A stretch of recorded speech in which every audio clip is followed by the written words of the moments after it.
Hey everyone, welcome to the Wet Rats 2017 Best of. Today we're going to be talking about movies, TV shows, or internet shows, whatever term you want to use, music, and video games.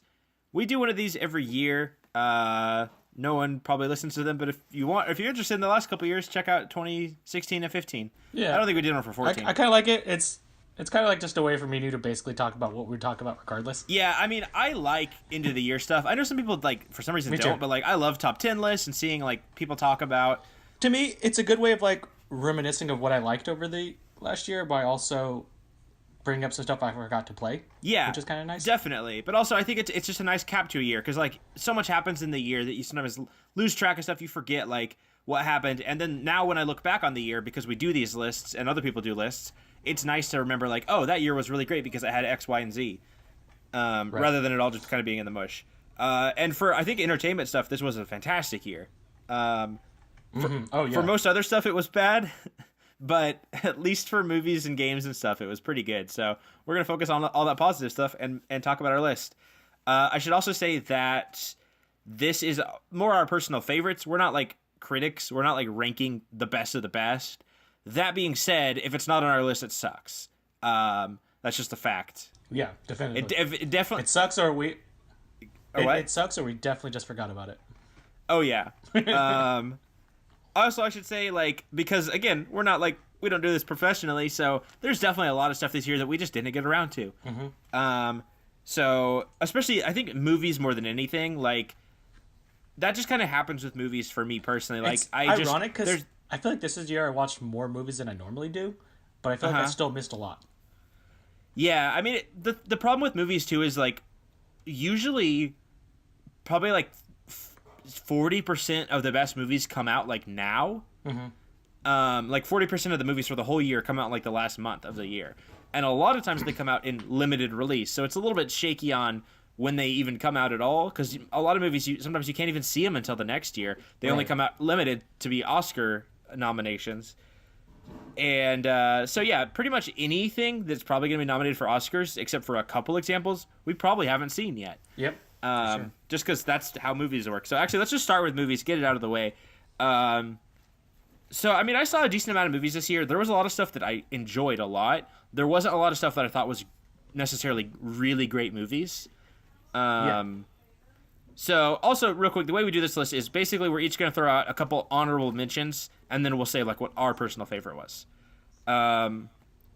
So I guess I'll throw my first honorable mention out first. I'm gonna say it came out really early this year, but John Wick Chapter 2. That's a good one. I was kind of on the fence on the first John Wick. I liked it. It was a fun time, but to me, whatever everybody else saw in it, I didn't quite see. I love action movies, like really deeply love action movies. But the first John Wick I thought was just all right. John Wick Chapter 2, I know some people don't like it as much for some reason, but to me, John Wick Chapter 2 took everything to 11. They had a way bigger budget. They were able to do a lot more with it. The first John Wick, there was like one really awesome action sequence, the one in the nightclub. John Wick Chapter 2, like every action sequence was an awesome action sequence. Yeah, There wasn't for any sure. that was just like boring or lame. There were some that were incredible. The movie had a good sense of humor, but it also had a really good sense of like dramatic elements and just kick-ass action, which is everything I want out of an action movie. Yeah, no, I love John Wick 2. John Wick 2 was really, really good. And I can't wait. After John Wick 2, like I'm so Yeah, John excited Wick for the 3 third one. is going to be great. It's going to be super Yeah. good. Also, I should just say really quick, we're not going to be explicitly trying to spoil anything, but just by talking about this stuff, there might be some very light spoilers. Just so everyone's cleared. Heads up. One of my honorable mentions is probably definitely on your list as well, which is Logan. Absolutely. That movie was such a nice surprise for a series that's kind of been more or less going down the hill.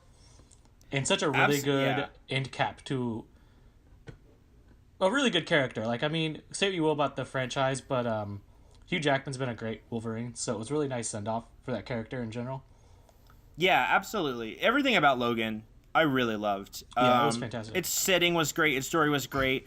As somebody who loves just the first two X-Men movies, I thought it was a great ender to those characters, to that Xavier and that Wolverine. Obviously, we didn't get great into some of the other characters, unfortunately, like Cyclops or Jean Grey.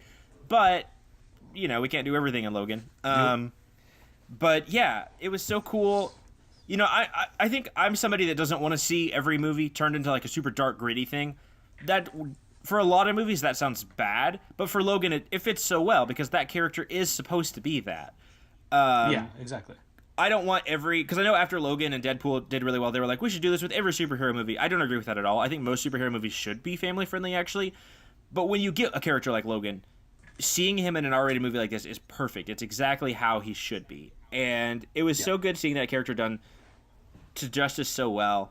Yeah, just fantastic. I mean, I could go on and on about Logan. It was one of my favorites of the year. But I'll throw out another honorable mention. The Disaster Artist. Yes. Came out more recently. It's just I've seen a lot of people put it on their top tens. I don't know if I would put it on top 10 if I had seen every movie this year. Right. But I did really like it a lot. I thought it's really funny. It has a lot of heart. James Franco's great in it. That's one thing I keep seeing people saying, "Oh my god, this movie's so hilarious," and it is funny. But I really think a lot of people kind of miss the point when it's just like that movie does have a lot of real heart, and I don't think people are giving that enough credit.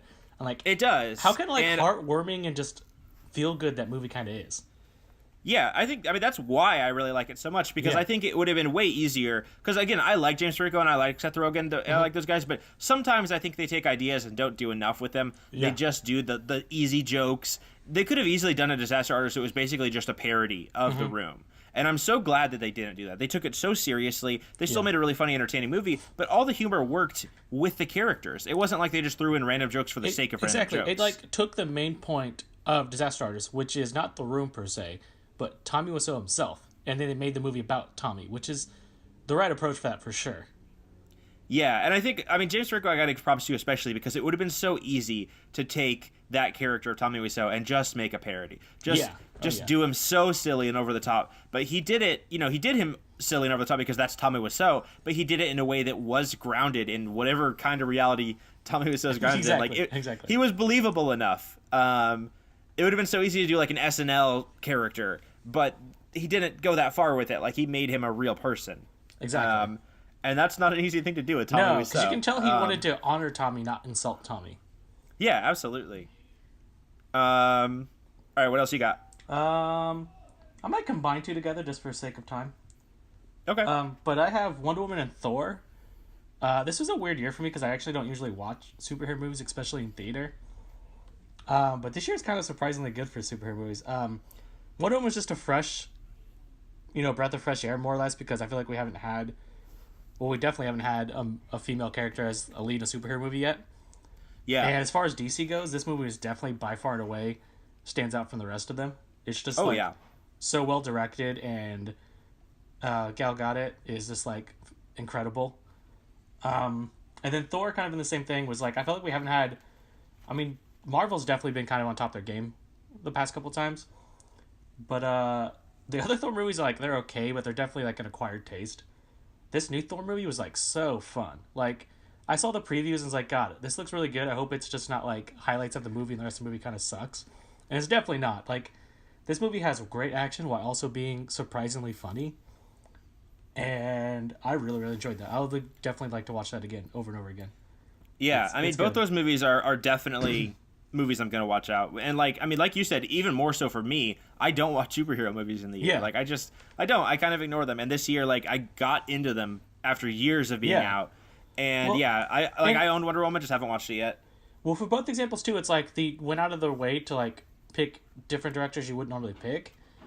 And I'm hoping because both those were like breakout successes that's just going to be more of the trend now, so we can do like different cool things and not just the same old stuff. Yeah, definitely. That would be awesome. I don't have any other honorable mentions actually. I saw some other movies this year that I liked, but nothing that like I really loved for honorable mentions. Ooh, I'm curious what your choice is then. You want me to do mine first, or do you have other honorable mentions first? Yeah. I guess. Go ahead and do your choice, and I'll do my honorable mentions if it's not your choice. For me, it's Blade Runner 2049. Okay. Yeah, Blade Runner is a great movie. I guess I'll do my other honorable mentions then. Okay. I'm surprised The Last Jedi wasn't on your honorable mentions. Yeah. Did you just not like it that much? I didn't hate it. I enjoyed it, but I didn't like it enough. Like I had so many problems with it. Yeah, sure. To me, like to me, the bad there was what I saw somebody comment, and I agree with this. Like when Last Jedi is really great, it's even better than some of the stuff in Force Awakens. But when it's really bad, it's way worse than some of the stuff in Force Awakens.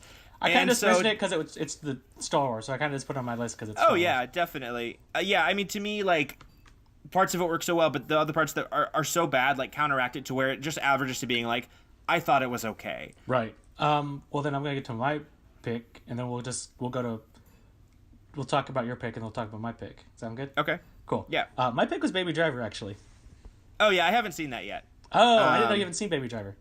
No, yeah, I never saw it. Okay. But I definitely want to. It's for sure on my list. That makes sense because I was so shocked that wasn't on your list. I was like, how is Baby Driver not on your list? Yeah. Oh yeah, I'm sure it would be because I mean I'm a huge Edgar Wright fan. Yeah. So we'll talk about Blade Runner first. Okay. Blade Runner is a movie that like I'm kind of sad to see it not on more people's lists. I'm okay with it not being number one on a lot of people. I get that. A lot of great movies this year, but I've seen it left off of a lot of even top 10 lists, which has really surprised me. Yeah. Although at the same time, part of me loves the fact that this Blade Runner, it's not the original. I think they did a great job of not making it the same as the first one, but I also kind of love that it's so crazily divisive and it didn't do well at the box office. It basically mirrored what happened with the original. People don't know if they like it. They're still thinking about it. They're still trying to decide if it was even a good movie. And I mean, to this day, people still don't know if the first Blade Runner is a good movie. So many people are like, I don't think it is. Some people are like, it's a masterpiece. Right. So I do kind of like that. Blade Runner is kind of on a smaller scale and not like as critically acclaimed, of course. Kind of Tron, where like it definitely has its hardcore fan base, but commercially it never ever actually did very well. Yeah. Oh, for sure. No, there's so many. I mean, I don't know. I just came out of that movie like. That's why Blade Runner and Baby Driver for me are definitely on the top two, because Star Wars is great, but I didn't leave that theater, like, with, like, new thoughts and ideas, and, like, feeling like the emotion I felt like the movie wanted me to feel when I left, like I did with both those movies. What I liked about Blade Runner is, even though I feel like they didn't copy the first one. They did a really great job of doing a new story with lots of new elements. Yes. But it left me with the exact same feeling as the original, which is two things. One, what a beautiful movie that for sure. Incredibly visually stunning. And two, it left me with a lot of things to think about thematically in terms of like, who are we and what makes us who we are, like, which is and that's why I like it so much as a sequel. I think it perfectly recaptures what made the original good without using the story over. Exactly. It somehow more or less brought to you the same question, but with like an extra layer of like, okay, but where does it stop and where does it begin? You know? Yeah. Because like it also brings up more holograms. It's like, okay, well now the hologram, like the replicants are treating holograms like they're not necessarily real people, but then some of them think they are more real people. So it's like gives an extra layer of like, okay, where's the buck stop? You know? It just keeps going and going. Yeah, definitely. Also, it gave me a new fetish. Any movie that gives me a new fetish is just like 100% my book. Oh yeah. All right. Again, I just want to say a lot of people miss out on Blade Runner. It's not for everyone, but I reckon if you slept on that one, if nothing else, if you like movies as visual storytelling devices, you have to watch it for the visuals. Yeah. If nothing else. For sure. Same with the original. So I picked Baby Driver over. It was tough between Blade Runner and Baby Driver. I picked Baby Driver because, man, I love when I leave a movie theater and I just like can't wait to see that movie again. And I'm just like so hyped. Oh yeah. I was like humming the soundtrack. I was like pumped up and like ready to like. I mean, honestly, I wanted to like just start driving and drifting in my car because I was just so stoked up for the movie. Like, it's so good. All the characters are really, really good. I mean, the story's pretty basic, but that's okay because it's not. It's basic enough where it's not like boring. Right. But at the same time, this is more about like, again, it's about Baby Driver, like the characters going around and like all stuff like that. So it's more about other things than just like that. So it's this cool like heist, getaway car driver movie with a really good soundtrack and a really cool, interesting character. I think the only downfall for Baby Driver for me is I wish the explored the relationship with him and the waitress more, because that's really good. The scenes you get with them are really, really good, but they don't really go into that too terribly much, which is kind of a bummer. Okay. Because I like both those actors a lot. Those actors have really good chemistry. They just don't really explore that space terribly much. It's more or less like, hey, these guys met and now they're in love kind of thing, rather than like you see the stuff okay kind of sure stuff. So that's really the only downfall I think for it, but even still it's like fantastic. Like I don't know. It just every actor in that movie is awesome, like phenomenal, and all the action is really good, and the stunt driving is really badass. It's just so cool seeing a movie that because all the stunt driving is more or less trying to be sync up with the music because that's the point. Yeah, and it's done really really well, and it's really awesome. So, yeah, I definitely can't wait to check that out. Yeah, you should definitely check that right away because it's fucking awesome. Okay, I think we're done with movies then. Let's move on to shows. You probably watched a lot more than I did, so you might want to start this one. I watched probably have more. Oops. Let's see. I'm gonna go ahead and just get like, I feel like I have to mention it out of the way, which is Game of Thrones. But like, I don't want to talk too much about Game of Thrones because it's Game of Thrones. If you watch Game of Thrones, you know it's good. It's Game of Thrones. Mm-hmm. So, although I will say this season's probably one of my least favorite seasons, honestly. Okay. Which is not great when it's coming up towards the end of its run. So we got one more season left. This season they cut it short and made some of the episodes longer, and I thought that was because okay, cool, we're gonna cut out the filler. But this one just felt like I watched this season like on like times 1.5 speed. It just felt like too quick. They just brushed over some stuff way too fast. Yeah. Like some things that we've been waiting to get paid off, kind of just like here it is, the payoff right now. The next thing, it's like okay, well, can we just like sit on that for a little bit longer? Because some people have been waiting forever for these things to happen. And again, I want to mention American Gods. It's a really good show. Like I don't know how it's gonna go quite yet because it's just been the first season. Mm-hmm. But the first season's been pretty good. And then I'm going to, of course, mention Riverdale because that show is way better than it has any right to be for a show based off of a dumb. Yeah, the Riverdale's amazing. It's incredible. Oh, okay. Like not honestly, I started it as just like kind of like, because I like kind of have a guilty pleasure for like teen dramas, but that's like a surprisingly really good show. Like someone actually like tried to make a good show, not just some bullshit CW like Archie comic show. It's actually legitimately pretty good. Oh, that's awesome. And then I don't think you've seen this one. Yeah, have you seen Mindhunters? No, not yet. Okay, cool. That one's really good. I recommend that. I really, really like that. And then I guess to go into things I know we've both seen, Stranger Things 2 was really good. Yeah, I think I'm the only person that I know that liked Stranger Things 2 better than 1. I like it better than 1. I just have a problem with one of the episodes. Okay, yeah, I know what you're talking about. And we don't need to go into spoiler stuff. No. So I think people, if you've seen it, I'm sure you know. I didn't hate that episode. It wasn't my favorite for sure. I think it could have been better if they'd put it in a better time place within the episodes and also maybe done it a little differently. But I think it has some cool ideas in it. But overall, like, I think that, to me, Stranger Things 2, like, it in some ways it recycles some of the stuff from the first one, but at the same time I thought that they did a really cool job of bringing in their own original ideas, whereas to me season 1 was so derivative of 80s stuff. To me, what I liked about it was it feels different than the first season in a way I can't quite explain. I don't exactly know. I can't like quite hit that factor it has, but some of it just feels different even though it's more or less shot the same, Yeah. I think it's because they're kind of exploring a little bit more. Like, the kids are getting a little bit older, so I think they're kind of being a little bit more ballsy with some of the kids and stuff like that. But also because I feel like we got to explore more space with more of the kids. Like, the kids weren't so one-dimensional in this season as they were in the first season. Yeah, definitely. Like, I wasn't really, honestly, a huge fan of Eleven in the original season. Like, she was cool, but I didn't really care for her as, like, a three-dimensional character. And in this one, I absolutely did. And, I mean, ironically, they're both combined together. But I feel like, Steve, you got to see Steve develop a lot in the first one, which is great. And you kind of get to see the payoff for that growth in this one in a really good way.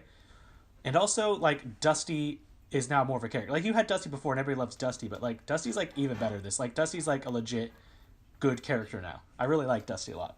Yeah, absolutely. And, I mean, Steven Dustin's stuff is, like, my favorite in the season. Oh, yeah. Like, and him and Steve together are fucking awesome.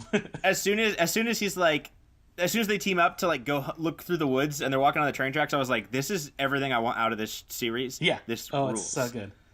I do wish they would... I can't even remember his name, which is why it's a good example they need to, like, double down on this character. But, oh, God, what's his name? The guy who dates the new girl. The kid.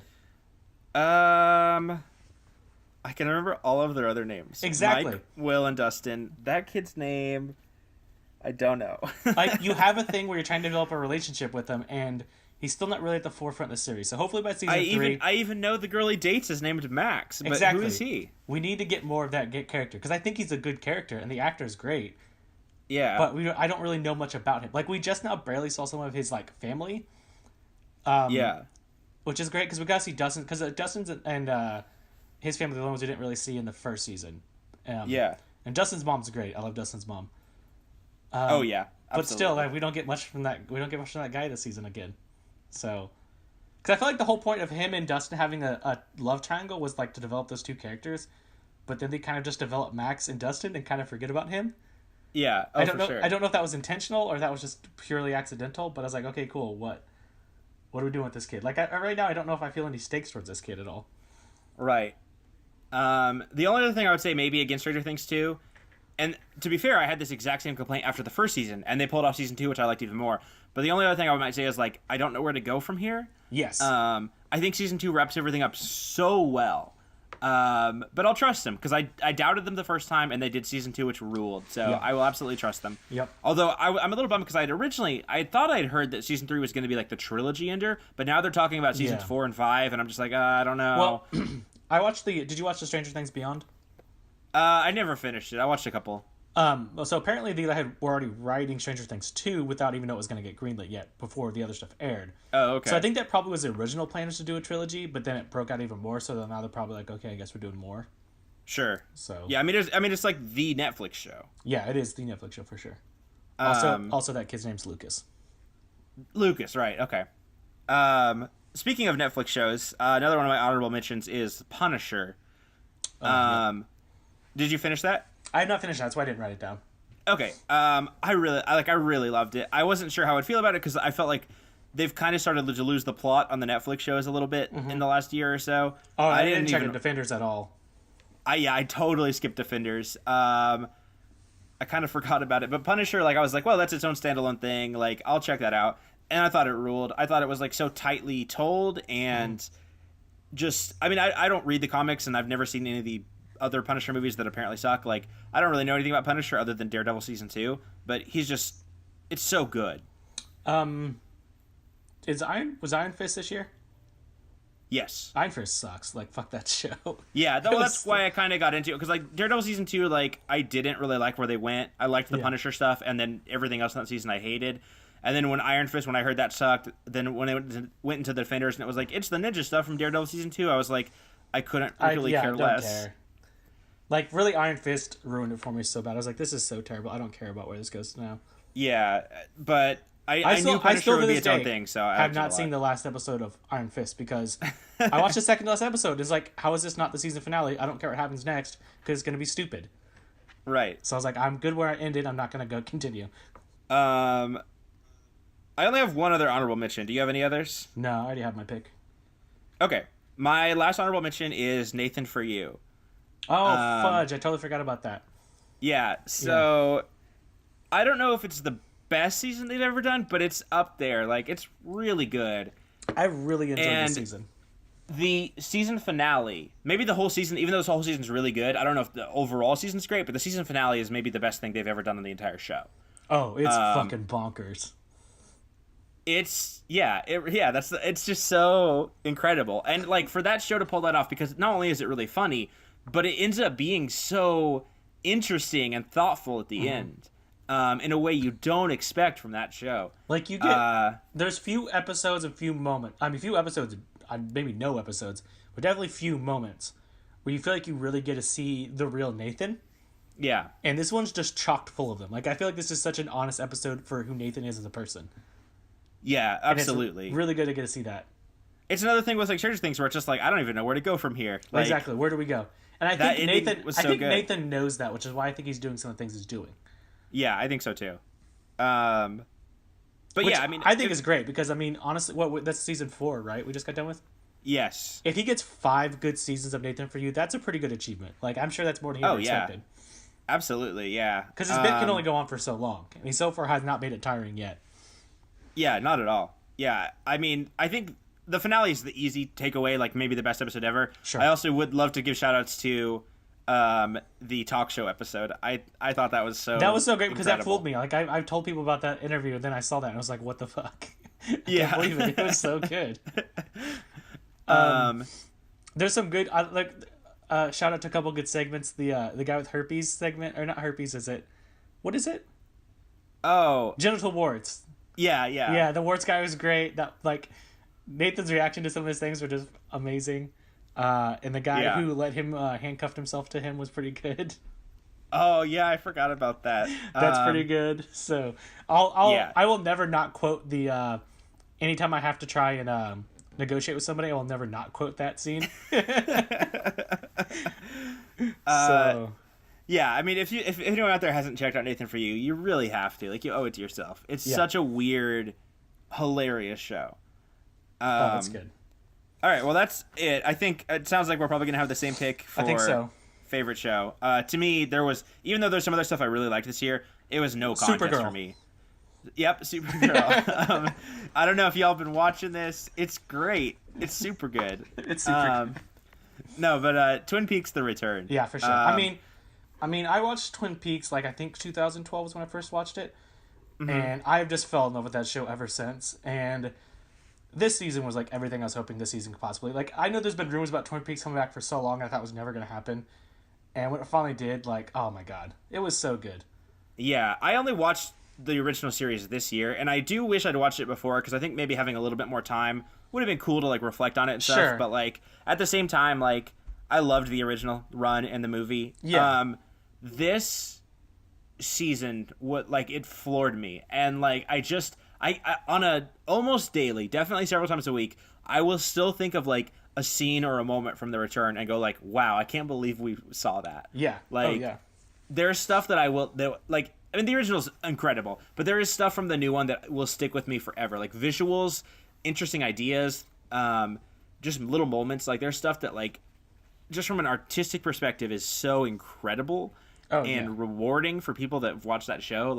I know some people didn't like it, especially the ending. It is a divisive ending, but to me, as not only a Twin Peaks fan, but a big David Lynch fan. Exactly. What were you expecting? It's everything it should have been. Yeah. I think what happened is because Twin Peaks became such a big deal coming back that I think you had a bunch of people kind of hop on that kind of weren't already prepared for what was going to happen. Because if you watch the season finale of the original Twin Peaks without knowing there's going to be a third season, it's totally different than if you watch Twin Peaks and you know it's going to be a third season. Yes, absolutely. So I think that's those people who did that, not you, of course, because you know what's up. We're oh, well, why was this ending like this? It's well, watch the original Twin Peaks ending. It's also kind of fucking bonkers and out there. You don't know you're going to get an answer. So why would you think this one would be any different? Yeah, absolutely. And I mean, I think, I know how some people, I get why they want this. When a show has a lot of questions, I get why people just want the answers. Mm-hmm. But at the same time, sometimes not giving the answers is way more interesting. It is. It's the thing about, it's the reason I think you and me like Lost, and a lot of people hate Lost. If you want a show that just at the end is just here's everything on a list, every question you had answered, then I guess some shows aren't going to be for you. Yeah. I mean, sometimes the fan theory and speculation, and that's the fun, and I think you're confusing that fun of having that with actually getting answers. Getting the answers isn't necessarily always the best part. I mean, I still check into the Twin Peaks subreddit to see what crazy ideas people have about the finale. It is I love being able to keep coming out with crazy ideas all the time. That's what's great about it. It's so open. You could almost pick anything to explain the finale. Yeah. It's crazy to me how open that is to interpretation, more than probably any show I've ever seen. There was this stuff they brought back in and brought to that I just was not expecting at all. I never thought we'd get David Bowie's character back in any capacity, and that was bonkers. That's another thing. Even if you do want some of the answers, I do think the new season, even though the ending leaves it very open, I do think the new season does so many other things. It does do some fan service stuff really well. Mm-hmm. It brings back characters you know and love and doesn't disappoint with them. No. Bobby coming back as a cop was so good, and I love Big Ed still working at his gas station. Stuff like that was just, I thought, so perfect for the characters. And Shelley's still super hot. Oh yeah, and I loved Bobby and Shelley not being back together. Sorry, this is the one we might be the most spoilery for because we both really like Twin Peaks. Actually, you know what? I'll just say we did a Twin Peaks talk that's an hour long. Yeah. You guys can go check that out. We talk a lot more in depth about it. Yeah. That's our pick though. Let's move on. Let's get through music. This will be our fastest one for sure. I don't even feel like I need to like explain each of these choices, so I'm just gonna say them and move on. Yeah, just please. I'm gonna do the same thing. I have nothing to talk about in this section. 100 in the Hands is a really smaller indie band. They had a new album come out this year, Love in the Backstack. I highly recommend it if you like weirder indie stuff. Charlie XCX had 2 albums come out this year, Number One Angel and Pop 2, and they're both really cool. I'm not really a big Katy Perry fan, but I actually really liked her new album. Really? I didn't even check that at all. And I usually listen to her music. I really like. I've never really been into her before, but I liked it. I saw her doing like the Miley Cyrus thing. As like, this is a gimmick album. I'm not gonna fall for this bullshit. Oh, let me tell you something about Witness. Don't watch the music videos. Okay. Just listen to it on Spotify. Okay. If you watch those music videos, they will ruin those songs. They're so bad and try hard, but the songs are like dope, fun songs. Okay, cool. Haim, Something to Tell You. I didn't really like Haim's first album that much. I thought it was alright, but I love Something to Tell You. I kind of forgot the second album. I need to check that out. Yeah, I really, really dug it a lot. It's one of my favorites this year. Okay, that's my honorable mentions, and then I can give my number one in a minute here. My honorable mentions are where'd my music go? Arcade Fire, because I mean, I'm basically listening to the only albums I listened that came out this year, so that's my default. Yeah. That's really good. I don't know how to say about Arcade because it's Arcade Fire, so it's pretty much good. Yeah. But I don't know. This isn't really a good testament to it because I don't think it's a bad album.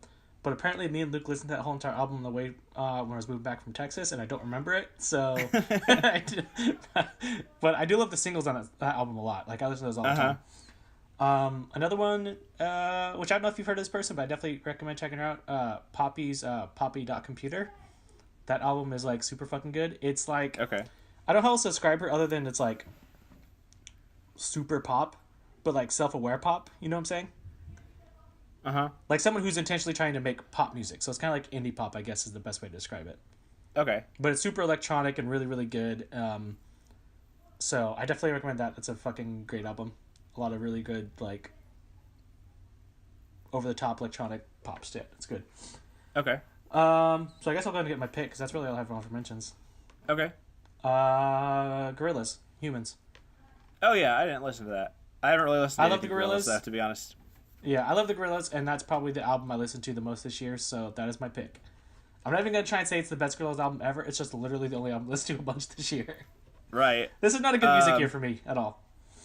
Yeah, I've listened to a lot of this stuff, but like kind of just singles and stuff, not really albums. Yeah, exactly. I mean, honestly, albums are kind of going away a little bit anyways, so it's hard to say like best album. We should maybe do best song next year or something. I don't know. If we even do music, or if we even are alive next year. Who knows? Yeah, my number one it's Arcade Fire.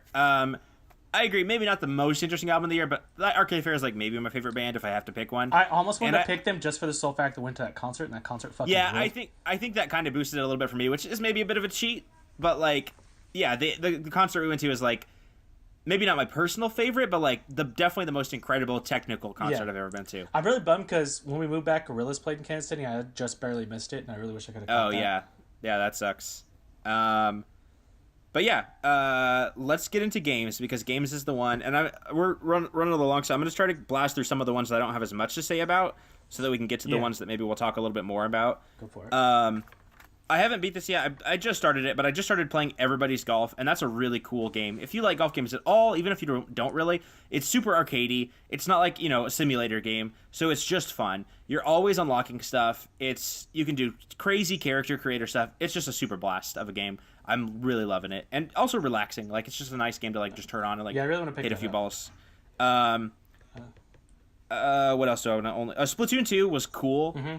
I liked the first Splatoon. To me, this didn't add a lot of stuff, and they still like Nintendo like just messes up their online stuff so bad sometimes that it's not as good as it could have been.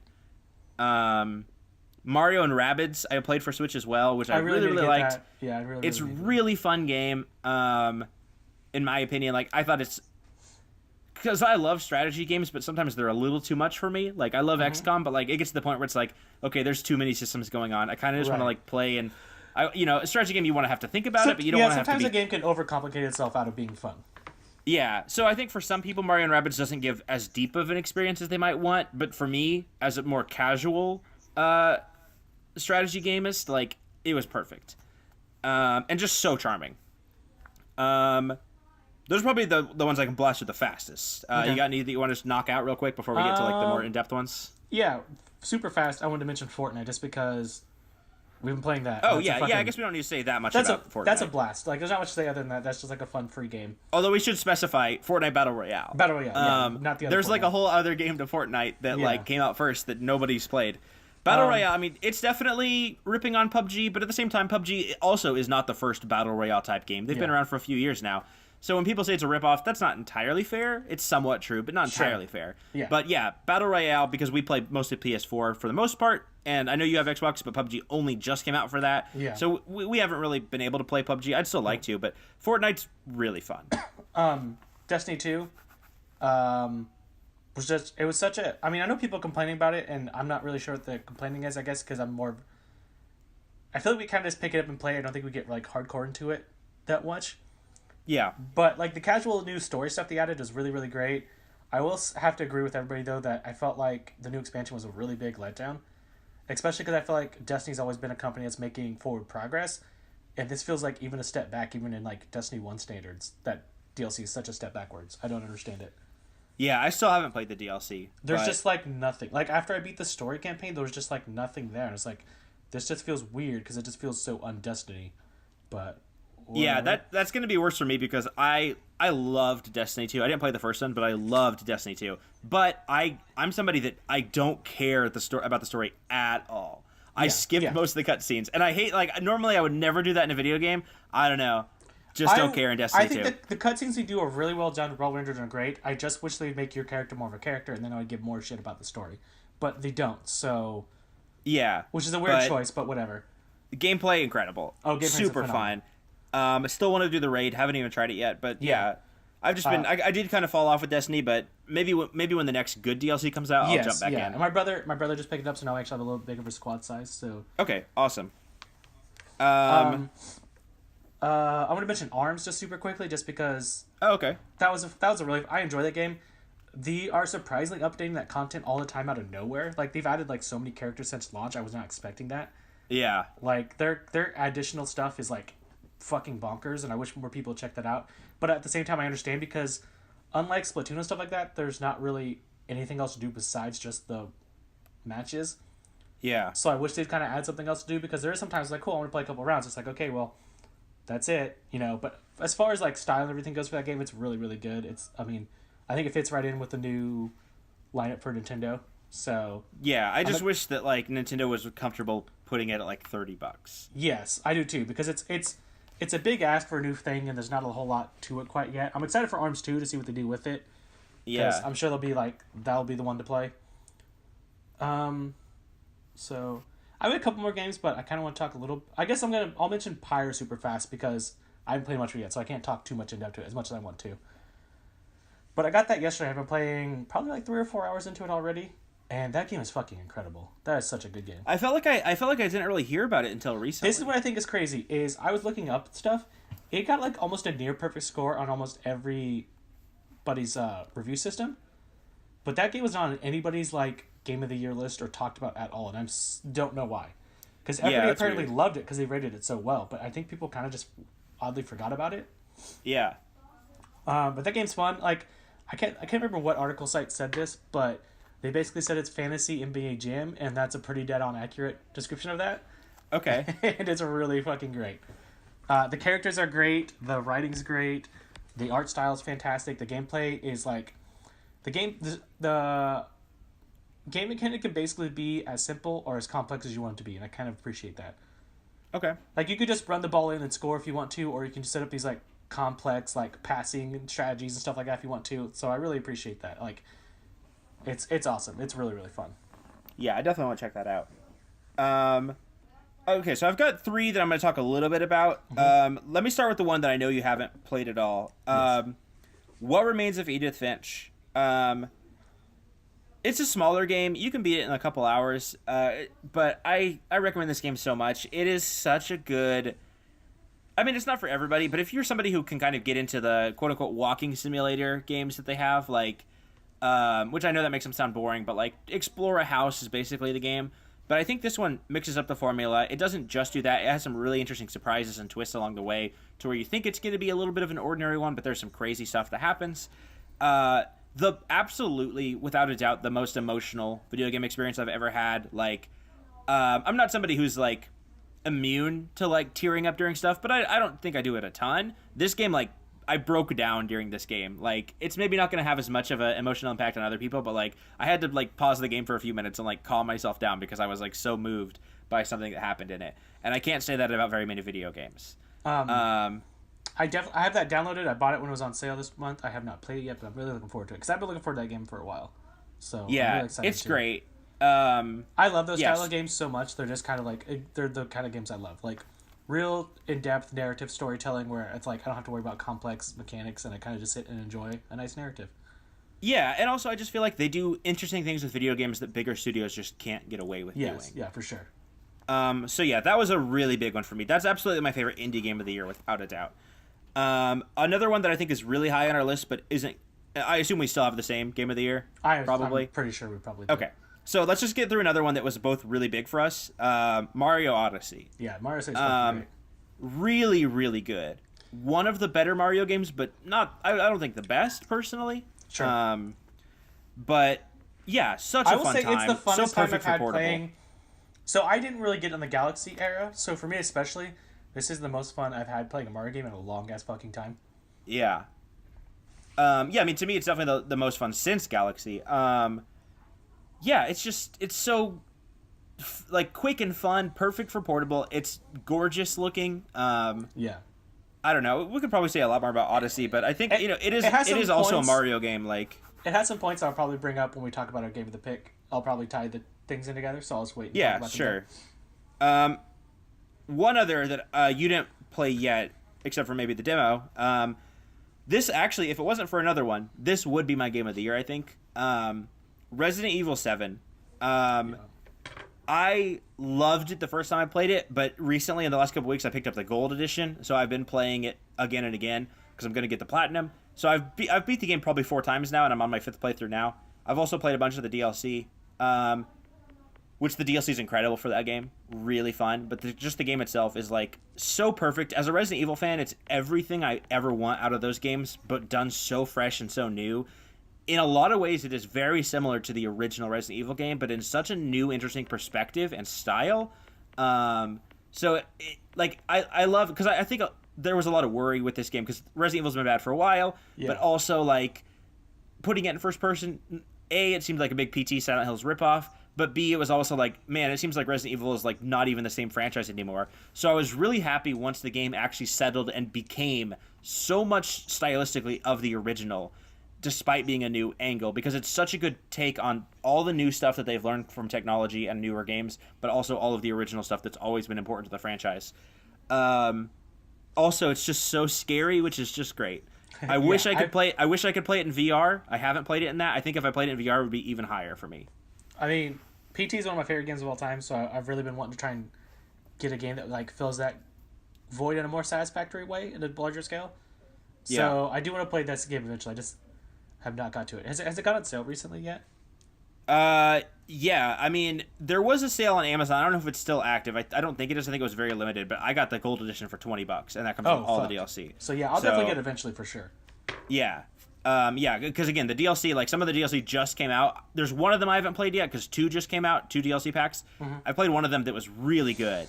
I haven't played the other one yet. But yeah. Any other games before we get into our number one? Nope. Okay. So number 1 game of the year, The Legend of Zelda: Breath of the Wild. Oh, without a doubt. It really is. Like, there are some other ones that were really good. Like, this is a great year for games. I don't think it's too bold to say that this is probably the game of the decade. Yeah, that might be true. And I know it's funny because, like, I've talked to a lot of people, not a lot of people, I've talked to a couple of people, like 1 or 2 people, that didn't really jive with it that much. And I'm always surprised by that just because I know some people say, like, well, I just wish they had more dungeons or like, A or B or whatever excuse. And, like, on a sense, I get where they're coming from. Like, there is some classic Zelda stuff that I do wish was here. But at the same time, I think that, like, trying to say that because this isn't exactly like a different Zelda game that it's bad like is not fair, because this game is so fresh and new. The way I always look at it to like really see how much I really like this game is if you could put any other sort of like paint over this, like put anything else over it, and I think it would still be a good game. Like it's just a really good game that happens to be a Zelda game. Yeah. Like, but at the same time, I do think it holds true to the original promise of the original Zelda, where it is like this huge map, go where you want. In the first Zelda, you could go where you want. And like for that time, it was the biggest open game. Not even like on the scale of just like Zelda, but like I think in terms of open games, it lives up on the promise that all games promise. It's like it's this, you explore anywhere, you can see anything. Like this game actually delivers up on every single one of those aspects. Like it's this big, huge map that you pretty much the map you see, you can go everywhere on that map you see. You see a mountain, you can absolutely climb that mountain. And not only that, but unlike other things like Skyrim, I feel like has this problem a lot, is not only can you not go everywhere, but you just go somewhere and there's just nothing there. But this game, like, pretty much rewards you for exploring at, like, every nook and cranny. Absolutely. And sometimes it's not even that there's, like, a big thing when you discover something. Yeah. In terms of, like, a big chest or something. Because I think Skyrim does that well, where it's like, oh, there's always a new sword or something. Sure. Zelda doesn't have that much, but to me, Zelda solves the problem I've had with some open world games for years and years. And even though I love stuff like Skyrim and Fallout and stuff like that, to me, so many open world games, they're really big and there's a lot to do, but you're kind of just going through the motions. They're great time killers, but you're not constantly being like, every moment's incredible. Like, I love Skyrim and I've played hundreds and hundreds of hours, but when I play, I'm never like excited by something. I'm just... Sure. I'm busy enough that like I'm enjoying it. Right. But to me, there are moments in Zelda that I will always remember in open world games. Yeah. Moments where you see something, you come over a cliff and you look down into a valley and you see something there that you're like, oh my god, what's that? Yeah. Like the sense of discovery is unreal. On the same scale, like, cause I'm in the same way. I'm more of a Fallout fan than I like Skyrim, but I'm more a Fallout person than Skyrim. Yeah. But both those games, whenever either one interchangeable, I'm putting those games on because I want to like do something else while I'm listening to something or doing something, and those are kind of just my something to keep me occupied while I do that. But like with Zelda, like I can just full on play that game and engage myself in that game like 100%, and like not be bored. Like when I first started playing that game, I think before I beat it, I had 100 some hours in that game already. Like because it would just be me like I was like, oh, I want to go do this thing, but then I'd see something else and see something else, and like I'd do 100 things before I get to the next goal, and then all of a sudden like 8 hours had flown by like it was nothing. Like you can just like get so synced into that game. It's crazy. Yeah, I think it's also a really great example. I think a lot of open worlds struggle with this too, of like telling a really great story. Yeah. A lot of open world games, I feel like they don't pull that off quite well. And like Zelda, most of its story is in flashbacks. A lot of them are even optional. But I was so invested in the characters, like I wanted to discover all the memories. So not just for completionists, but because I was curious what the story was. Well, I recently, I literally just bought it yesterday for the Switch because I played on the Wii U. So I haven't really delved into the DLC yet, so I can't speak much for that. But one of the things now playing again I just love is something you kind of don't really, at least I didn't really think much of at the time, is you have your main quest. And more or less your 3 main quest is defeat the 4 beasts, capture the memories, and then beat Ganon. So literally like, you could be like, hey, these things are like, if you do all 3 of these things, it's the whole story. But you could literally just go to the thing and beat Ganon if you wanted to. Absolutely. And I kind of love that. I love that it's just things like, hey, screw getting your memories back or any stuff. Just go beat Ganon. And when you start the game and you get your first mission and it just says defeat Ganon, and that's your first mission, I was like, this game rules. This game's amazing. That's so awesome. And I'm sure it doesn't, but I wish it did. I would love to just go beat Ganon and have a completely different cut story because you have no memories of what just happened. You just went to beat Ganon. Definitely. I think too, like that game does little moments so well. Like talking to some of the NPCs in the little villages, like there's so much charm and style Zelda everywhere you go. So good at writing engaging and quirky characters. Like they do such a good job of doing that. Yeah, because I was a little worried with like a big open world. Like, would we lose some of that by not having it be more tight knit? But I don't think you do. And that's where I kind of think Nintendo sort of nailed it this year, because I feel like Mario had the same thing where like you get rewarded for exploring everywhere, and all the like little side characters you interact with are amazing as well. Yeah, absolutely. Yeah, I can't believe Nintendo had such a good year. It's crazy. Like, I almost just want to say like the game of the year was the Switch, because the Switch just literally killed it on its launch year. Yeah, absolutely. I mean, we'll see, going forward how that's going to continue. Hopefully, really well, but there's definitely some doubts to be had. But I also didn't think Nintendo could do it this year. Exactly. I'm more optimistic than I was at the beginning of the year because everything they've released was a fucking knockout. So I hope they keep Yeah. that.